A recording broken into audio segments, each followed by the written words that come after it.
Livingston Parish teachers will not see the pay raises they were pushing for. Last month, voters said no to the possibility of a 1-cent sales tax that would give teachers and supporting staff a 10% pay raise.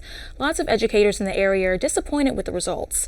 And I'm here right now with Miss Murkowski with the Livingston Parish Teachers Association to talk about this issue. So let's backpedal a little bit. Let's talk about what the pay is like for Livingston Parish teachers. Now, we know in Louisiana we're a little bit under the national average and the southern national average for teacher pay raises. Where do Livingston Parish teachers fall on this spectrum?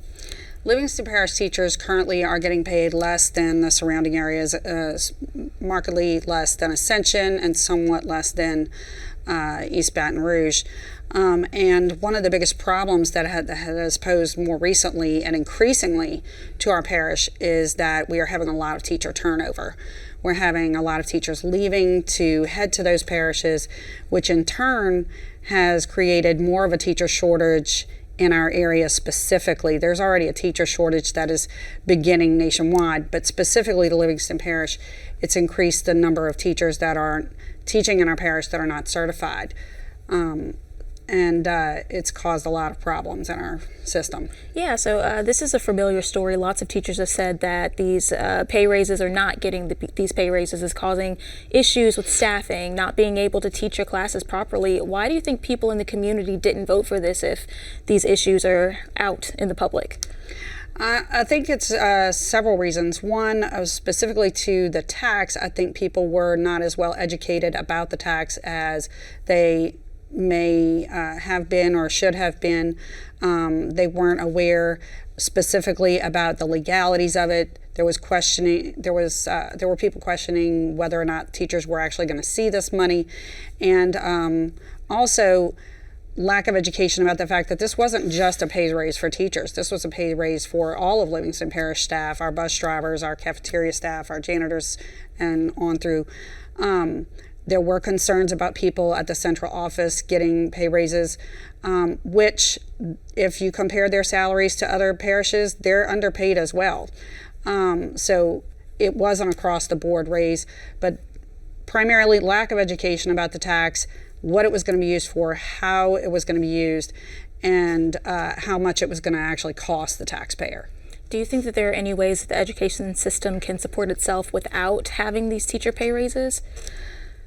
I mean, I think that there are things that could be done that could be improved, but, in the long run, we have a fairly static source of income. I mean, yes, you have inflation, which has increased sales tax in our community, but the last time that Livingston Parish asked for a sales tax was, over 15 years ago. So, I mean, it's not something that, we're constantly penny pinching the public for.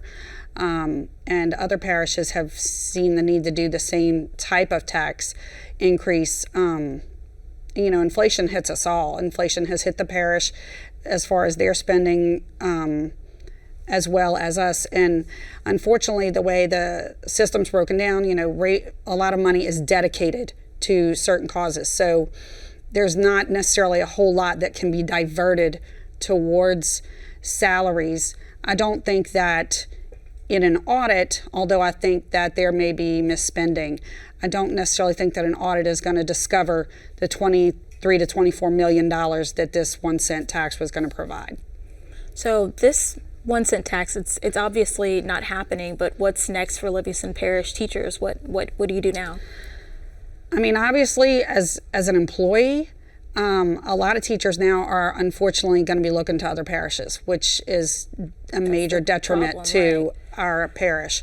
As far as the school system itself is concerned, I mean, I think they need to explore definitely other options. I know options that have been discussed by other educators is putting the tax back on the board within X number of months, whichever's allowable. I believe it's 90 days.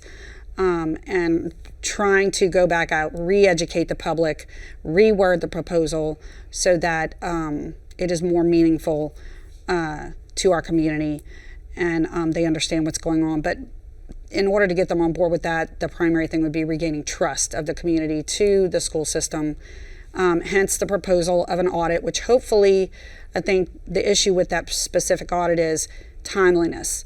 You know, it can't be dragged out. It needs to be done in a matter of months, not years, so that people are seeing progress and seeing action being taken, because that's the only way you're going to build somebody's confidence, and then have that be transparent. You know, this is what the audit found, and have all those results reported to the public and in layman's terms, because I know a lot of budgeting is on the record, but it's not in layman's terms, and so when people it's can't, difficult for people to understand absolutely. it. Right. So the bottom line is just making sure that the public is really educated about these issues, and also that, you know, there's dealing with things like the distrust. Yes. And so bottom line, making sure that everyone really knows what's going on and just getting that support for those teachers. Absolutely. All right. Well, I really appreciate you coming in and talking about this. It was nice No having you. problem. Thank you for having me. Of course.